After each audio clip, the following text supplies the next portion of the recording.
ইসলামে একজন ভালো মায়ের সন্তানের প্রতি বেশ কিছু গুরুত্বপূর্ণ কর্তব্য রয়েছে। এগুলো হলো: ১. শিক্ষা ও আদব শেখানো।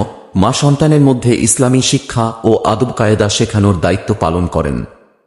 তিনি তাকে কুরআন, হাদিস এবং ইসলামের মূলনীতিগুলি শেখান।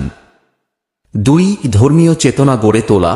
সন্তানের মধ্যে আল্লাহর প্রতি বিশ্বাস, ইবাদত করার অভ্যাস এবং ধর্মীয় মূল্যবোধ জাগ্রত করা মায়ের দায়িত্ব। ৩. আদর্শ হওয়া। মা নিজে ভালো চরিত্রের অধিকারী হয়ে সন্তানের সামনে আদর্শ স্থাপন করেন, যা সন্তান তার জীবনে অনুসরণ করতে পারে। ৪. ভালোবাসা ও সহানুভূতি প্রদর্শন। মা সন্তানের প্রতি ভালোবাসা, স্নেহ ও সহানুভূতি দেখিয়ে তাকে মানসিকভাবে সুরক্ষিত ও শান্তিপূর্ণ পরিবেশ প্রদান করেন। ৫. সঠিক পথে পরিচালিত করা। সন্তান যখন কোনো ভুল করে, মা তাকে সঠিক পথে পরিচালিত করার চেষ্টা করেন এবং তাকে সঠিক সিদ্ধান্ত নিতে সহায়তা করেন।